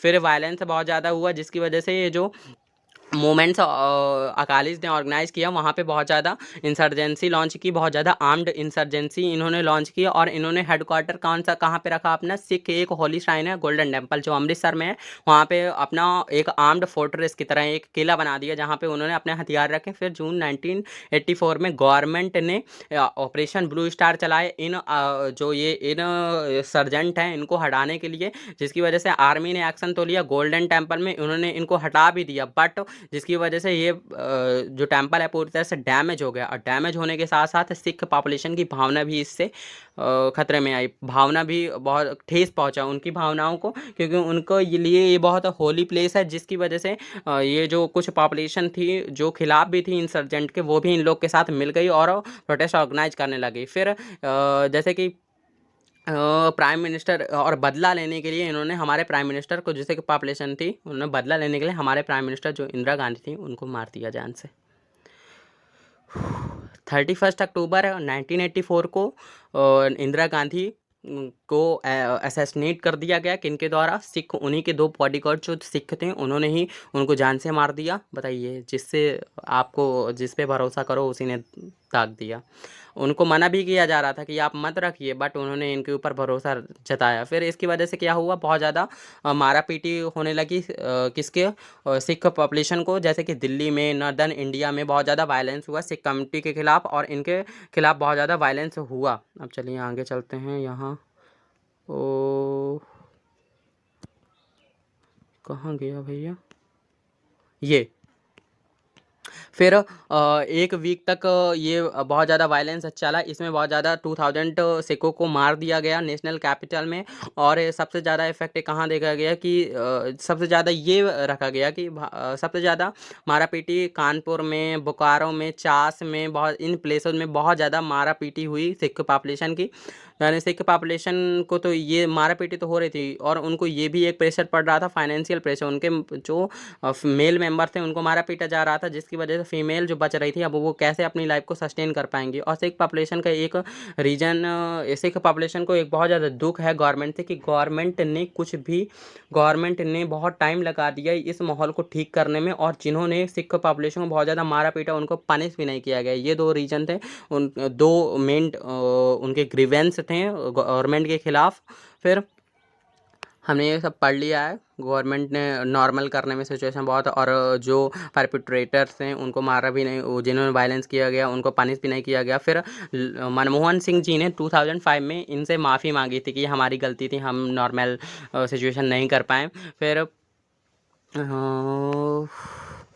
अब यहाँ पे पीस का माहौल कैसे बना। पीस का माहौल जब इलेक्शन 1984 में हुआ, राजीव गांधी जी पीएम बन गए। फिर जुलाई 1985 में इन्होंने एक अकॉर्ड साइन करने की कोशिश की, किसके बीच में, अकाली के मॉडरेट लीडर के बीच में। और ये अकॉर्ड का नाम क्या था, राजीव और लोंगोवाल अकॉर्ड, राजीव लोंगोवाल अकॉर्ड। सो ये एक हरचंद सिंह लोंगोवाल थे और वो मॉडरेट लीडर थे, उन्होंने पीस मेंटेन करने की कोशिश की। इसमें क्या क्या बातें रखी गई गवर्नमेंट के द्वारा, गवर्नमेंट ने कहा कि हम नॉर्मल सिचुएशन क्रिएट करने की कोशिश करेंगे पंजाब में, और एक कमीशन को अपॉइंट करेंगे जो रिजॉल्व करेगा बॉर्डर डिस्प्यूट पंजाब और हरियाणा के बीच, और एक ट्रिब्यूनल क्रिएट करेंगे जो रावी ब्यास रिवर है उसको बताएगी कि कितना पानी पंजाब के बीच में शेयर होना चाहिए, कितना हरियाणा के और कितना राजस्थान के बीच में। और जिनकी जो कॉमन पीपल की लाइफ का डिस्ट्रक्शन हुआ है उनको हम पैसा भी देंगे, जो मिलिटेंट ग्रुप के ने जो ये किया है, मिलिटेंसी जो ऑर्गेनाइज हुई है जिसकी वजह से कॉमन पीपल की जाने गई हैं, उनको हम कंपनसेशन प्रोवाइड करेंगे। और जो AFSPA AFSPA लगा है पाकिस्तान में, ये जो, सॉरी पंजाब भैया, पाकिस्तान नहीं, AFSPA जो है इसमें क्या होता है कि आप किसी को भी मार सकते हो गोली, आपको कोई भी, जैसे कि आर्मी है वो किसी को भी जान से मार सकती है, इसमें ये रहता है। पीस जो है, पीस ये फिर इसके बाद भी तुरंत पीस नहीं आ गई, इसमें इतना ज़्यादा वायलेंस होने के बाद तब भी वायलेंस कंटिन्यू रहा, तुरंत पीस नहीं आई। और ह्यूमन राइट्स का बहुत ज़्यादा वायलेशन हुआ, प्रेसिडेंट रूल यहाँ पे लगा दिया गया, और पॉलिटिकल प्रोसेस पूरी तरह से ख़त्म हो गई। और फिर 1992 में जब यहाँ पे इलेक्शन हुए तो सबसे कम, मतलब 24% पॉपुलेशन ने ही सिर्फ वोट किया था, क्योंकि खतरा था कि हम वोट देने जाएंगे मार न दे कोई। मिलिटेंसी को इवेंचुअली इवेंचुअली फिर सिक्योरिटी फोर्सेस थे उनको उन्होंने पूरी तरह से यहाँ पे जो ये हथियार लेके लोग मारा पीटी कर रहे थे उनको पूरी तरह से हटा दिया गया मिलिटेंसी के द्वारा। देन जो Punjab Sikh and Hindu alike enormous peace जो आई, अब देखते हैं कि अब फिर जैसे ये इरेडिकेट कर दिया गया हमारी फोर्सेस के द्वारा, हमारी मिलिट्री के द्वारा, आर्मी के द्वारा, फिर क्या हुआ, मिलिट्री के द्वारा कर तो दिया गया, लेकिन फिर उसके बाद में भी इलेक्शन हुए 1996 में, और अकाली दल जो एक बादल है, विंग है, क्योंकि अकाली दल टूट गया था जब ये अकॉर्ड हुआ था राजीव लोंगेवाला, तो इसमें कुछ मॉडरेट लीडर से कुछ एक्सट्रीमिस्ट, तो मॉडरेट्स ने अकाली दल बादल बना लिया था, और अकाली दल वैसे ही रही थी जो एक्सट्रीमिस्ट थे, तो अकाली दल बादल ने अलायंस बनाया बीजेपी के साथ और 1997 में मेजॉरिटी हासिल कर दी। फिर जो नॉर्मल इलेक्शन स्टेट में हुए पोस्ट मिलिटेंसी के बाद में, सबसे बताइए ये पहला नॉर्मल इलेक्शन था, और इसमें हो गया, तब भी लोगों के बीच में एस्पिरेशन रही, उनके रीजनल आइडेंटिटी रही उनके साथ, बट अब पंजाब के लोग, पाकिस्तान भैया मेरा पीछा छोड़ते, पंजाब में सेकुलर लाइंस के बीच में अब वहाँ पे आइडियोलॉजी आ गई है कि अब हमें सेकुलर लाइन पे चलना है, हमें सिर्फ रीजनल बेसिस पे नहीं चलना है, हमें अपनी रीजनल आइडेंटिटी पे बस नहीं शामिल करना है। द्रविडियन मूवमेंट, इस मूवमेंट में पॉपुलर स्लोगन क्या दिया जाता था, इस मूवमेंट में पॉपुलर स्लोगन दिया जाता था कि जो नॉर्थ बहुत ज़्यादा डेवलप हो रहा है एंड साउथ इसी टाइम पे बहुत ज़्यादा बैकवर्ड हो रहा है, एंड ये सबसे इफेक्टिव मूवमेंट है रीजनल मूवमेंट्स में। अगर हम बात करें तो one of the most effective regional movement में काउंट किया जाता है द्रविडियन मूवमेंट को। और अगर हम इस मूवमेंट से मैं बात करें तो इस मूवमेंट के लीडर जो थे उनका डेमोक्रेटिक एस्पेक्ट था, उन्होंने कभी भी आर्म्स का यूज नहीं किया अपनी डिमांड को फुलफ़िल कराने के लिए, बट सेम टाइम पे उन्होंने डिमांड रखी कि उन्हें सेपरेशन चाहिए कंट्री से, बट उन्होंने कोई भी आर्म्स का सपोर्ट नहीं रखा, उन्होंने डेमोक्रेटिक एस्पेक्ट फॉलो किया। देन हम देखेंगे कि और इस मूवमेंट्स में क्या क्या चीज़ें हुई, और इस मूवमेंट ने स्टेट लेवल को तो इन्फ्लुएंस किया, उसी के साथ साथ नेशनल लेवल की पॉलिटिक्स को भी इन्फ्लुएंस किया। इस मूवमेंट्स को लीड कौन कर रहा था, द्रविदर कजगम पार्टी, और इसके लीडर कौन थे, और जो तमिलनाडु के थे ईवी रामास्वामी पेरियार, और इनकी जो द्रविडर कजगम थी इनकी डिमांड क्या थी, इनकी डिमांड ये थी कि जो ब्राह्मण्स का डोमिनेंस है हर जगह उसको हटाना चाहिए, एंड इन्होंने और चीज़ें की डिमांड रखी थी कि जो पॉलिटिकल और इकोनॉमिकल एंड कल्चरल जो डोमिनेशन है नॉर्थ का हर जगह उसको हटाना चाहिए, क्योंकि अभी हम देखेंगे कैसे कल्चरल एंड पॉलिटिकल और इकोनॉमिक डोमिनेंस था साउथ में नॉर्थ का, इसलिए ये डिमांड रख रहे थे कि जो cultural political and economical dominance है नॉर्थ का उसका हटना चाहिए हर जगह से। देन हम देखेंगे कि और फिर ये मूवमेंट से पहले जो ये मूवमेंट्स को लीड कर रहे थे वो पहले पूरे साउथ की बात करते थे, सिर्फ एक जगह की बात नहीं करते थे, जैसे कि बात कर लिया उन्होंने तमिलनाडु या कर्नाटका या केरला, पूरे साउथ की बात करते थे। फिर स्टार्टिंग में तो इनको सपोर्ट मिला, फिर स्टार्टिंग के बाद इनको सपोर्ट मिलना कम हो गया, जिसकी वजह से इनको अपना जो मूवमेंट है उसने सीमित कर दिया इन्होंने सिर्फ तमिलनाडु में, ये तमिलनाडु की सिर्फ बात करने लगे, और फिर जब जो द्रविडर कजगम है उसका सेपरेशन हो गया, उसमें स्प्लिट आ गया, तो कौन सी पार्टी बनी, द्रविडर मुनेत्र कजगम, द्रविड मुनेत्र कजगम, और इस पार्टी ने फिर लीड किया इस मूवमेंट्स को तमिलनाडु में और डिमांड रखी नेशनल लेवल में। और 1953 से 1954 में इन्होंने एजिटेशन रखा और एजिटेशन किया, और क्या डिमांड रखी नेशनल लेवल से, इन्होंने कहा पहली चीज़ तो आप ये करिए जो कल्लाकुड़ी स्टेशन रेलवे स्टेशन का जो नाम बदल के आपने दालमियापुरम कर दिया है ना, और दालमियापुरम स्टेशन आपने जो नाम किया है ये एक नॉर्थ में इंडस्ट्रियल हाउस है उसी के नाम पे आपने किया है यहाँ पे, तो इसको बदल के आप कल्लाकुड़ी कर दीजिए। और सेकंड और फर्स्ट थिंग में ही है कि ये जो कल्चरल डोमिनेंस आपने और इकोनॉमिक डोमिनेंस नॉर्थ की साउथ के ऊपर थोप के रखी है उसको हटाइए। और सेकंड एजुटेशन इन्होंने ये किया कि सेकंड डिमांड इन्होंने ये रखी कि जो स्कूल की करिकुला है, जैसे स्कूल की किताबों में आप ज़्यादातर तमिल हिस्ट्री पे फोकस करिए, ना कि आप अपनी पूरी हिस्ट्री पे फोकस करिए, मेनली आपको तमिल हिस्ट्री में फोकस कराना चाहिए एंड तमिल कल्चर के बारे में होना चाहिए। लोगों को जो तमिल रीजन के लोग हैं उनको तमिल कल्चर के बारे में ज़्यादा बातें पता होना चाहिए, ना कि पूरे कल्चर के बारे में। ये लेकिन बट ये गलत है, क्योंकि तमिल स्पेशली हर रीजन के बारे में नहीं, हमें तो पूरी इंडिया की जानना चाहिए। हाँ उनकी भी बात सही है, बट आप सबकी बात, क्योंकि आपको पूरा नेशन लेके चलना है ना, तो मे भी ये डिमांड मेरे हिसाब से गलत है। तो उनके लिए सही हो सकती है, क्योंकि उनका तो वो रीजनलिज्म है ना, कि उनको रीजन के बारे में अपना सपोर्ट करना है, उन्हें रीजन को अपने जानना है। देन थर्ड एजिटेशन उन्होंने किया कि जो ये क्राफ्ट एजुकेशन स्कीम आप लेके आए हैं ना, ये पूरा आउटलुक है किसके बेस्ड है, ब्राह्मणिकल आउटलुक पे ये पूरी स्कीम बनी है, इसलिए आपको इस स्कीम को हटाना चाहिए और इसमें कुछ परिवर्तन करने चाहिए। और इन्होंने ये भी डिमांड रखा कि जो हिंदी की जो ऑफिशियल लैंग्वेज है, कंट्री की जो ऑफिशियल लैंग्वेज आपने हिंदी को बना दिया है, इसको हटा देना चाहिए। और ये जो एंटी हिंदी एजुटेशन इन्होंने फिर स्टार्ट कर दिया, ये डिमांड तो रखी, बट उसके साथ साथ इन्होंने एंटी हिंदी एजुटेशन स्टार्ट कर दिया, जिसकी वजह से इनको 1965 में बहुत ज़्यादा पॉपुलैरिटी मिल गई। इसीलिए 1967 में ये बिना किसी कोलिशन गवर्नमेंट के साथ इन्होंने गवर्नमेंट बना दी तमिलनाडु में, और तमिलनाडु में गवर्नमेंट बना दी 1967 में। फिर द्रविड़ पार्टी का फिर स्प्लिट आ गया, जब सी एन दुराई जो डीएमके के लीडर थे उनकी डेथ हो गई, और इनसे कौन सी पार्टी बनी, all India DMK, all India Anna DMK. Then ये बोथ पार्टी क्लेम कर दी थी कि हमने लॉन्च किया है, हमारी वजह से ये एजिटेशन सक्सेसफुल हुआ है, both the party claim that. Then अब हम देखेंगे कि फिर कौन सी पार्टी, और ये जो पार्टी है इनका डोमिनेंस रहा है, डोमिनेंस स्टेट में तो रहा है। फिर 1996 में बोथ पार्टी ने कोलिशन बना के ये सरकार में रही, नेशनल लेवल में कोलिशन गवर्नमेंट के साथ में। फिर बहुत सारी पार्टियां बनी और भी, जैसे कि यहाँ पे MDMK जिसका फुल फॉर्म है मारूमलर्ची द्रविड़ मुनेत्र कजगम। देन है पट्टाली मक्कल कच्ची PMK। देन देसिया मुरपक्कू और द्रविड़ कजगम DMTK। और ये सब पार्टी अब हम ये देख सकते हैं कि जो ये कंट्रीज हैं इन्होंने ये जो मूवमेंट्स इन पार्टी ने ऑर्गेनाइज किया, और तमिलनाडु का जो मूवमेंट था उसमें एक बैलेंस था रीजनलिज्म एंड नेशनलिज्म के बीच में। पहले तो इन्होंने सेपरेशन की बात की, फिर इन्होंने यहीं पे रह के ही अपनी डिमांड को फुलफ़िल कराने की कोशिश की। चलिए अब हमारा ये एंड हो गया, हमने और पंजाब वाला तो हम पढ़ ही चुके हैं। देन अब हम देखेंगे, अब हमें नॉर्थ ईस्ट से पढ़ना है। नॉर्थ ईस्ट अब नॉर्थ ईस्ट के बारे में पहले हम जान लेते हैं नॉर्थ ईस्ट क्या है। नॉर्थ ईस्ट में रीजनल एस्पिरेशन बहुत ज़्यादा हुई है 1980 से, और नॉर्थ ईस्ट में 7 स्टेट हैं। 7 स्टेट के नेम क्या हैं, अरुणाचल प्रदेश है, आपका असम है, आपका मेघालय है, और आपका मिजोरम है, आपका त्रिपुरा है, आपका मणिपुर है, आपका नागालैंड। सिक्किम आपका पार्ट नहीं है इसका 7 स्टेट्स का। नॉर्थ ईस्ट में लाई तो करता है, बट वो 7 सिस्टर्स का पार्ट नहीं है। देन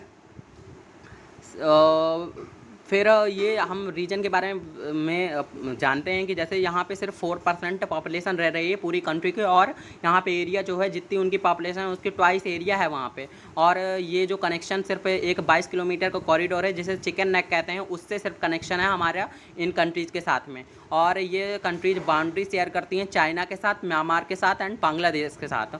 और ये कंट्रीज गेटवे हैं हमारे साउथ ईस्ट कंट्रीज़ के लिए। हमें अगर साउथ ईस्ट कंट्रीज से लिंक बनाना है तो हमें इन कंट्रीज से गुजर के ही जाना पड़ेगा।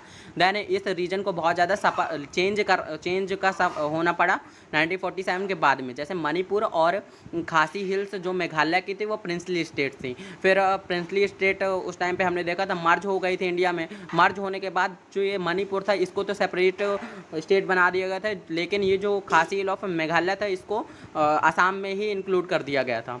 देन ये पूरा रीजन जो है ये पूरा रीजन चेंज होता रहा है, इसका पॉलिटिकल रीऑर्गेनाइजेशन होता ही रहा है। जैसे नागालैंड को क्रिएट किया गया 1963 में, और फिर मणिपुर एंड मेघालय को स्टेट बनाया गया 1972 में। मिजोरम एंड अरुणाचल प्रदेश को स्टेट बनाया गया 1987 में। पार्टीशन के बाद जब 1947 में हमारा पार्टीशन हुआ उसके बाद नॉर्थ ईस्ट कंट्री जो हैं वो पूरी लैंडलॉक बन गई, क्योंकि बांग्लादेश भी क्रिएट हो गया था जिसको उस टाइम पे ईस्ट पाकिस्तान था, उसकी वजह से कोई भी लिंक नहीं था इन कंट्रीज़ का वाटर बॉडीज़ के साथ हमारे। देन हमने देखा कि ये लैंडलॉक कंट्रीज बन गए जिसकी वजह से इनकी इकोनॉमी भी अफेक्ट करी, और इस रीजन को बहुत ज़्यादा सफ़र करना पड़ा डेवलपमेंटल टर्म्स में भी, क्योंकि यहाँ पर ज़्यादा डेवलपमेंट नहीं हो रहा था as compare to the other states of और इंडिया। एंड अब हम देखेंगे कि जैसे ये इसकी पॉलिटिक्स पूरी इंसुलेटेड रह गई, कोई भी कनेक्शन नहीं रहा अदर स्टेट्स के साथ इस रीजन का, और ना कि हमारे सेंट्रल गवर्नमेंट के साथ ज़्यादा इसका कनेक्शन रहा। और अब हम देखेंगे कि यहाँ पे बहुत ज़्यादा माइग्रेंट्स भी आए हैं जिसकी वजह से इस कंट्री को बहुत ज़्यादा इन स्टेट्स को बहुत ज़्यादा सफ़र करना पड़ा है।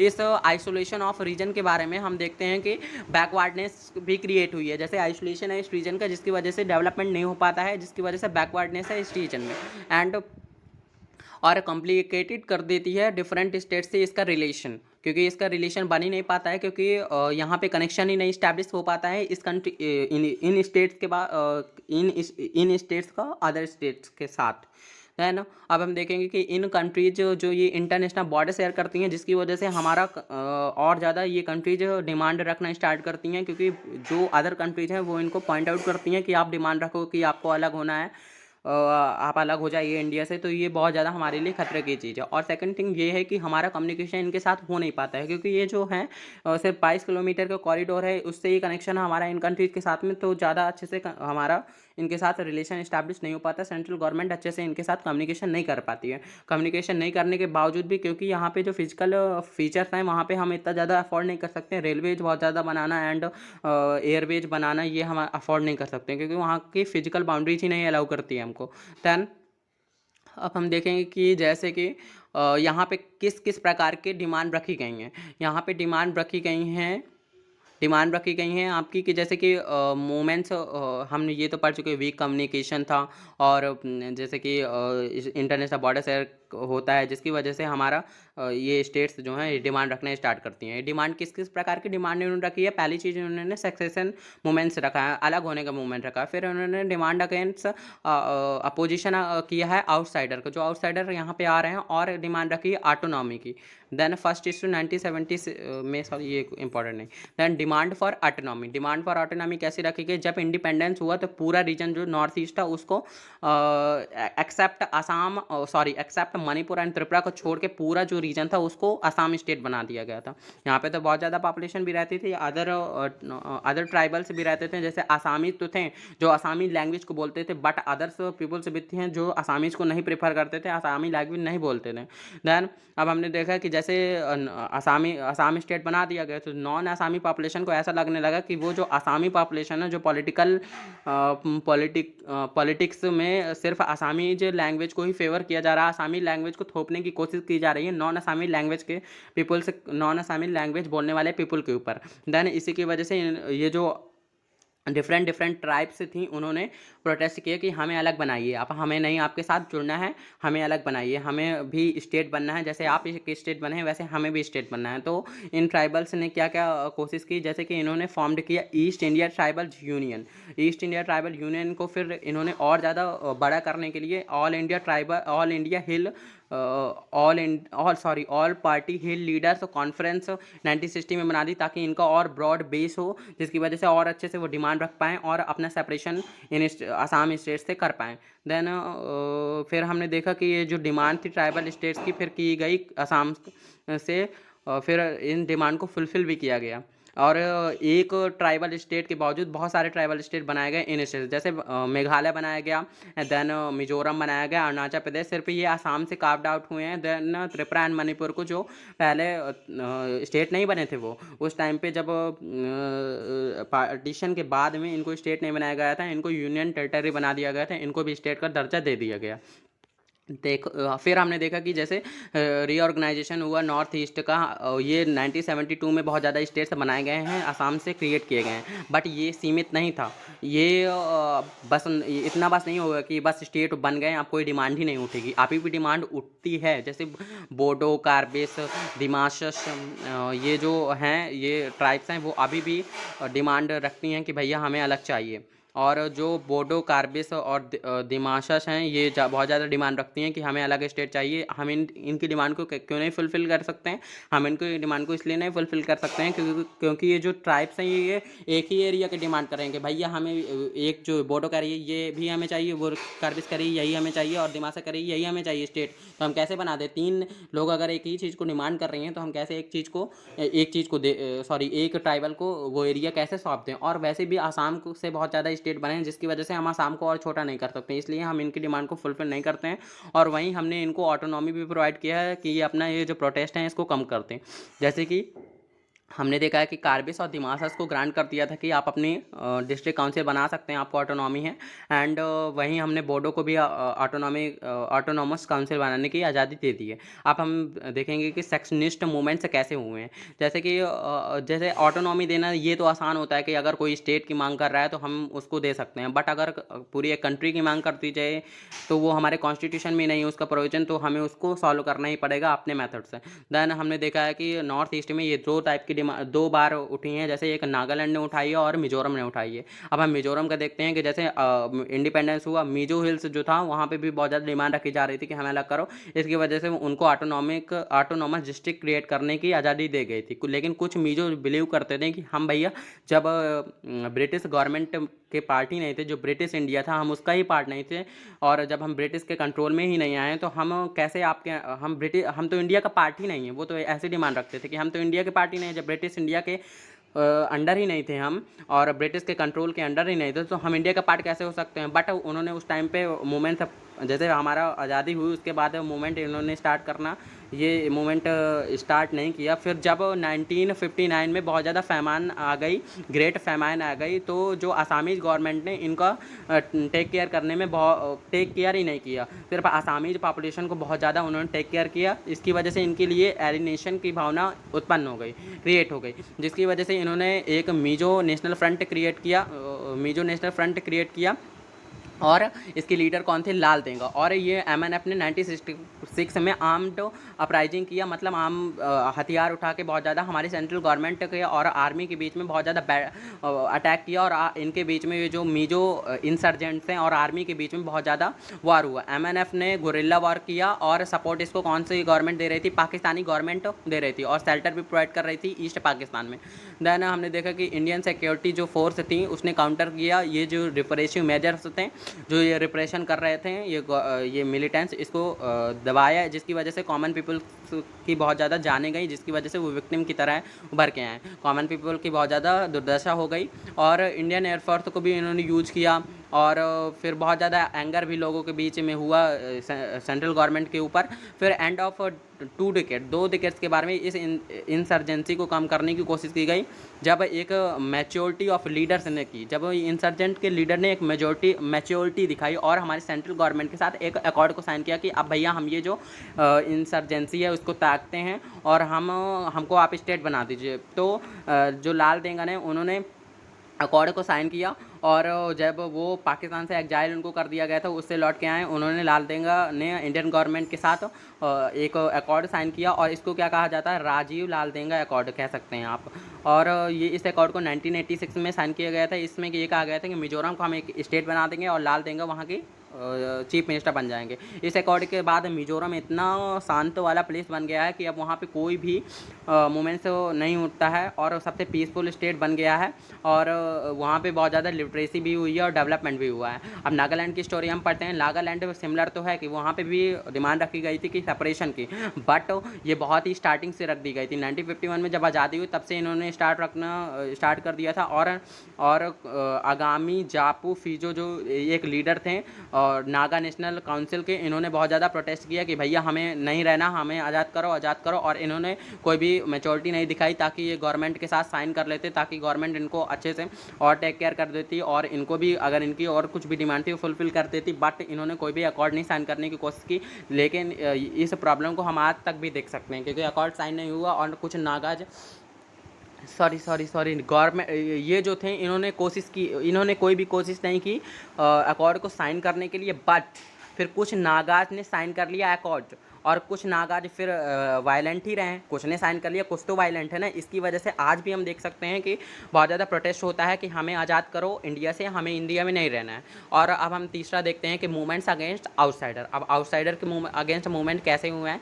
जैसे हमने देखा कि लार्ज स्केल माइग्रेशन हुआ है नॉर्थ ईस्टर्न स्टेट्स में, और स्पेशली ये सबसे मोस्ट इंपॉर्टेंट प्रॉब्लम है, क्योंकि ये जो लोकल कम्युनिटीज हैं ये बहुत ज़्यादा फील करती हैं कि उनके रिसोर्सेज में दूसरे का हक हो रहा है, उनको फ़ायदा नहीं मिल रहा है जितना आउटसाइडर को फ़ायदा मिल रहा है। उनके यहाँ पे पॉवर्टी हो रही है, उनके यहाँ पे अनएम्प्लॉयमेंट हो रहा है, और उनके रिसोर्सेज गलत यूज हो रहे हैं।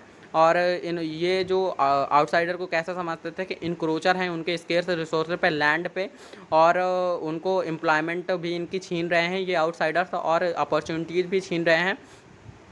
समटाइम्स कभी कभी तो वायलेंट भी मेजर का यूज़ करते थे जो ये इनहेबिटेंट थे इन स्टेट्स के अगेंस्ट आउटसाइडर के। और आसाम अगर ऐसा ही मूवमेंट्स आप देख सकते हैं, आसाम मूवमेंट जो आसाम में किया गया था आउटसाइडर के खिलाफ, ये कब से कब तक चला, 1979 से 1985 तक ये चला। ये बेस्ट एग्जांपल है सच मूवमेंट्स का अगेंस्ट आउटसाइडर। इन मूवमेंट्स में क्या क्या क्लेम किया गया था कि ये जो इलीगल जो बंगाली मुस्लिम्स आए हैं जो बांग्लादेश से, उन्होंने इन्होंने सिर्फ जो हमारी गवर्नमेंट है इन्होंने बहुत ज़्यादा सपोर्ट कर दिया है, इनको राशन प्रोवाइड कर दिया है, राशन प्रोवाइड करते हैं ताकि इनका वोट बैंक मिल जाए। और इसके अगेंस्ट इन्होंने प्रोटेस्ट किया कि इनको आउटसाइडर को हटाना चाहिए, क्योंकि ये जो आ रहे हैं इसकी वजह से हमारी जो इनहैबिटेंट्स है, हमारे ओरिजिनल इनहैबिटेंट्स है, वो माइनॉरिटी में आ जाएंगे और ये लोग मेजॉरिटी में आ जाएंगे। और ये हमारे स्केर्स रिसोर्स का फ़ायदा उठा रहे हैं। हमारे यहाँ पे इतना ज़्यादा नेचुरल रिसोर्स है, तब भी हमारे यहाँ पे पॉवर्टी प्रिविलेंट है। जैसे हमारे यहाँ पे ऑयल बहुत ज़्यादा है, हमारे यहाँ पे टी बहुत ज़्यादा है, हमारे यहाँ पे कोल बहुत ज़्यादा है, बट उसके बावजूद भी हमारे यहाँ पर वाइड स्प्रेड पॉवर्टी या पेन्यूरी है। एंड हमारे यहाँ पे लोगों की जो है ग्लूमी है लोगों के बीच में, और कोई भी विवेसियस नहीं है। और विवेसियस मीन्स टू हैप्पी, मतलब को लोगों के बीच में कोई भी हैप्पीनेस ही नहीं है। और ग्लूमी का मतलब होता है सैडनेस, पूरी लोगों के बीच में सैडनेस ही फैली है। और क्योंकि सारे रिसोर्सेज जो हैं ये छीन कर ले जा रहे हैं और इनको कोई भी, हमारी जो इंडिजिनस पॉपुलेशन है उसको कोई भी फ़ायदा नहीं मिल रहा है। इसी के प्रोटेस्ट में इन लोगों ने क्या किया, एक जो 1979 में ऑल असम स्टूडेंट यूनियन बनाया गया जिसको आसू कहा गया। ये कोई भी पार्टी से लिंक नहीं था ये ग्रुप, और इसने प्रोटेस्ट किए जो इलीगल माइग्रेशन हुआ है बांग्लादेश से, और ये जो बंगालीज का, मुस्लिम बंगालीज का, इनको हटाना चाहिए। और इन्होंने कहा है कि जो ये जैसे पार्टीशन हुआ तो ईस्ट पाकिस्तान क्रिएट हो गए, तो इसमें डिमांड ये रखी गई जो मुस्लिम्स, जो बंगाली मुस्लिम्स आज़ादी के बाद आए हैं वो सारे मुस्लिम्स को यहाँ से हटाना चाहिए। फिर अब हम देखते हैं कि गवर्नमेंट ने क्या मेजर लिया और इन्होंने क्या क्या डिमांड रखी हैं, और भी देखते हैं। Illegal migration against Bengalis Muslims और आउटसाइडर के खिलाफ इन्होंने किया, क्योंकि ये जो फाल्टी वोटर्स का आपने दे दिया है नाम, इसकी वजह से हम लोग को घाटा हो रहा है ना, आपको तो वोट बैंक मिल रहा है। इन लोगों ने ऐसी डिमांड रखी। और इन्होंने कहा जो 1951, देखिए वही तो कि आज़ादी के बाद से स्टेट जो 1951 के बाद में जो भी मुस्लिम्स आए हैं उनको हटना चाहिए, उनको हटाना है हमें। ये प्रोटेस्ट इन्होंने रखा कि वो हटने चाहिए। एंड नोवेल मेथड मोबिलाइज, इन्होंने आसामी पॉपुलेशन का सपोर्ट भी गेन किया और वायलेंट मेजर को अडॉप्ट किया। इन्होंने प्रॉपर्टी को भी लॉस किया, ह्यूमन लाइफ्स को भी बहुत ज़्यादा डिस्ट्रॉय किया, और इन्होंने सप्लाई भी रोक दिया। जो बहुत ज़्यादा आसाम में एक डिगबोई प्लेस है, वहाँ से ही बहुत ज़्यादा ऑयल ट्रांसफ़र होता है अदर्स उसमें, ताकि वो रिफाइनरी में कन्वर्ट होकर बहुत ज़्यादा सप्लाई किया जाए, एक्सपोर्ट किया जाए। तो ये रिफाइनरी स्टोर कहाँ पे है, बिहार में है, तो उसकी सप्लाई भी रोक दी गई थी। और जो ट्रेन्स का मूवमेंट था उनको भी ब्लॉक कर दिया गया था। और क्या किया गया फिर 6 ईयर के बाद में, इस टर्मोइल के बाद में, राजीव गांधी की गवर्नमेंट ने नेगोशिएशन किया नासू लीडर के साथ में। उन्होंने साइन किया एक अकॉर्ड 1985 में। इन्होंने कहा कि हम आपसे कहते हैं कि जो बांग्लादेश के वार के बाद में जो मूवमेंट, मतलब कि 1971 के बाद में जो भी आए हैं बंगाली जो, वो उनको हम आसाम से निकालने की कोशिश करेंगे। फिर जो ये आसू था, आसू ने असोम गण संग्राम परिषद के साथ में एक अलायंस बना लिया और इसको कहने लगे असम गण परिषद AGP। और फिर 1985 में इन्होंने प्रॉमिस किया कि भैया हम सब इनको हटा डालेंगे, ये जो मुस्लिम्स आए हैं उनको सब हटा डालेंगे। क्योंकि उस टाइम पे जब इन्होंने अकॉर्ड तो साइन कर लिया, इससे कोई फ़ायदा नहीं हुआ, इसलिए उन्होंने डिमांड रखी हम सब कुछ हटा देंगे, ये जो बंगाली पॉपुलेशन इनको हम पूरा अपने स्टेट से हटा देंगे और एक गोल्डन आसाम क्रिएट कर देंगे। बट इस अकॉर्ड से थोड़ी बहुत पीस आई और पॉलिटिक्स भी चेंज हुई आसाम की, और बट ये पूरी तरह से प्रॉब्लम सॉल्व नहीं हो पाई इमिग्रेशन की। ये इशू है जो आउटसाइडर का, वो अभी भी कंटिन्यूज है पॉलिटिक्स ऑफ आसाम में। ये भी डिमांड रखते हैं लोग कि अभी भैया हम कर देंगे, हटा देंगे। और वेट, अभी तो हमारा थोड़ा सा बचेगा ना, कि अभी हम बता देते हैं कि जैसे कि डिमांड रखा गया आउटसाइडर के खिलाफ। और भी जैसे कि हम देख सकते हैं अरुणाचल प्रदेश एंड त्रिपुरा में भी डिमांड रखी जाती है आउटसाइडर के खिलाफ, क्योंकि वहाँ पे जो एक चकमा ट्राइब है वो बहुत ज़्यादा परेशान करती है लोगों को, वो भी आ जाती है और वहाँ पे उनके रिसोर्स पे खतरा बना देती है। और जैसे हम त्रिपुरा में इनके लिए जो ये आउटसाइडर तो बहुत ज़्यादा खतरे की निशानी क्यों है, क्योंकि हम त्रिपुरा में देख सकते हैं कि त्रिपुरा की पॉपुलेशन जो तो इंडिजिनस पॉपुलेशन थी वो तो माइनॉरिटी में आ गई है, और जो ये इलीगल माइग्रेंट्स हैं वो मेजोरिटी में आ गए हैं। इसलिए सबसे ज़्यादा प्रोटेस्ट ऑर्गेनाइज होते हैं इन आउटसाइडर के खिलाफ। तो वो जो पार्ट है वो इसमें दिख नहीं रहा, बट हमने गौर करा दिया। देन अब हमारा थोड़ा सा बचा है पार्ट। अब हम देखते हैं कि सिक्किम का मर्जर, सिक्किम कैसे हमारे इंडिया में मर्ज हुआ। जो पहले जो था सिक्किम एक प्रोटेक्टोरेट की तरह था, मतलब कि जो ये पूरे तरह से सॉवरेन कंट्री नहीं था। इसकी जो सिक्किम पूरी तरह से हमारे ऊपर डिपेंडेंस था, फॉरेन रिलेशन हम उसके मैनेज करते थे, और सिर्फ वो इंटरनल रिलेशन वहाँ के जो चोग्याल किंग जो थे, मोनार्क थे, वो मैनेज करते थे। सिक्किम के मोनार्क जो चोग्याल थे वो मैनेज करते थे। चोग्याल जो था वहाँ पे कोई भी डेमोक्रेटिक रूल नहीं करता था, एंड और चोग्याल को ये माना जाता था कि ये चोग्याल सिर्फ एक लेपचा भूटिया कम्युनिटी है जो माइनॉरिटी में है, उसका रिप्रेजेंटेशन करता है। और वहाँ पे सिक्किम में मेजॉरिटी पॉपुलेशन किसकी थी, नेपालीज की थी। तो उन्होंने नेपालीज ने प्रोटेस्ट करना स्टार्ट कर दिया कि भैया हमें डेमोक्रेसी चाहिए, ये पूरा हटाओ, ये मोनार्कियल सिस्टम हटाओ। तो हमारे इंडियन गवर्नमेंट ने भी इसको सपोर्ट कर दिया, और इसकी वजह से जो ये मोनार्कियल सिस्टम था वो हट गया। फिर फर्स्ट डेमोक्रेटिक इलेक्शन जो हुए वो 1974 में हुए, जिसकी वजह से सिक्किम कांग्रेस पूरी तरह से जीत हासिल कर लिया सिक्किम कांग्रेस ने। और सिक्किम कांग्रेस ने अपनी जो पार्लियामेंट थी वहाँ पे मतलब कि एक रिजोल्यूशन पास किया कि अब भैया हमें पूरी तरह से इंडिया में मिलना है।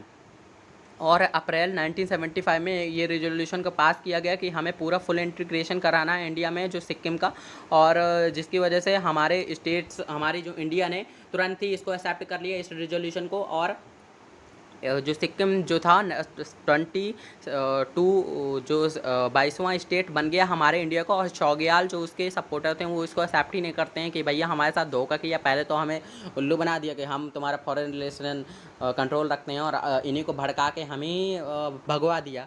तो यही किया जाता है कि ये पॉलिटिक्स है भाई ये सब। चलिए अब हम देखते हैं कि अब गोवा वाला भी देख लेते हैं, फिर हम कंक्लूजन देख लेंगे कि हमें क्या सीखने को मिलता है इन सब मूवमेंट से।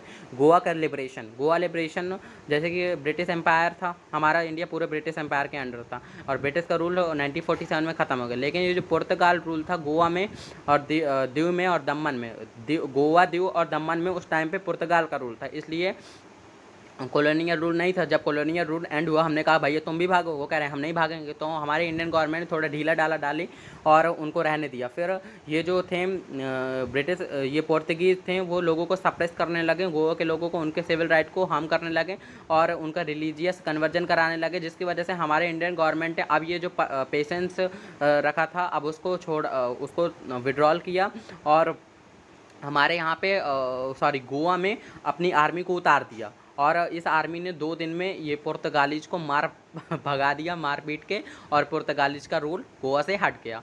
और फिर अब हम देखते हैं कि जैसे कि there were strengthened by socialist सत्याग्रही फ्रॉम मूवमेंट। फाइनली देखिए ये कब हुआ, दिसंबर 1961। और डिमांड क्यों, इन लोगों में डिमांड किसने रखी थी कि हमें भैया गोवा से पुर्तगाली को हटाइए, जो सोशलिस्ट लीडर थे महाराष्ट्र के। और दिसंबर 1961 में हमारी गवर्नमेंट ने आर्मी को उतार दिया, और 2 ही दिन में, बेयरली 2 डेज में गोवा, दीव और दमन को यूनियन टेरिटरी बना दिया गया, और इनको पुर्तगालीज को लात मार के भगा दिया गया।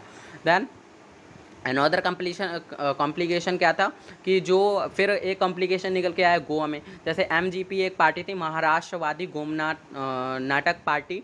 ये जो पार्टी की ये डिजायर थी कि ये जो गोवा जो है, गोवा में मेजॉरिटी पॉपुलेशन किसकी है, मराठी स्पीकिंग पॉपुलेशन मेजॉरिटी में है, इसलिए गोवा को महाराष्ट्र के साथ मर्ज कर देना चाहिए। लेकिन उसी में अगर हम देखें कि जो यूनाइटेड गोवन पार्टी भी एक थी, उसने कहा कि भैया कोंकणी लैंग्वेज, कोंकणी लैंग्वेज भी तो लोग बोलते हैं, उनकी भी तो सेपरेट कल्चर है, तो उनको भी तो आप मेजॉरिटी कह रहे हैं कि मेजॉरिटी में बोल रहे हैं, बट वो पॉपुलेशन भी तो रह रही है ना, और उनके भी तो कल्चर हैं। और इसलिए फिर यूनाइटेड गोवन पार्टी ने बहुत ज़्यादा प्रोटेस्ट किया। फिर जनवरी 1967 में सेंट्रल गवर्नमेंट ने एक ओपिनियन पोल रखा गोवा में, और लोगों से पूछा कि आपको क्या महाराष्ट्र में रहना है या आपको अपना एक सेपरेट स्टेट करना है, सेपरेट स्टेट ही जैसे गोवा बना है सेपरेट ही रहना है या आपको महाराष्ट्र में रहना है। फिर एक रेफरेंडम हुआ, जिसकी वजह से मेजॉरिटी ऑफ पॉपुलेशन जो 2/3 में भी 2/3 पॉपुलेशन या मेजॉरिटी ऑफ पॉपुलेशन ने वोट किया कि हमें महाराष्ट्र से बाहर रहना है, हमें महाराष्ट्र में नहीं जुड़ना है। फिर गोवा यूनियन टेरिटरी बना रहा। फिर फाइनली 1987 में गोवा को बना दिया गया स्टेट इंडियन यूनियन का। फिर अब हम देखते हैं कि हमने इनसे लेशन क्या सीखा। अब जैसे कि हमने बहुत सारे इशू देखे नेशनल इंटीग्रेशन के, और ये अभी भी कुछ सॉल्व नहीं हुए। अभी भी डिमांड रखी जाती है आज़ादी होने की। जैसे पाकिस्तान में अभी भी, सॉरी, पंजाब में अभी भी डिमांड रखी जाती है कि हमें अलग होना है भैया, हमें खालिस्तान मूवमेंट्स, हमें खालिस्तान बनाओ, हमारा खालिस्तान बनाओ, हमें नहीं रहना है। सो ये जो डिमांड है किसकी, स्टेटहुड की एंड इकोनॉमिक डेवलपमेंट की।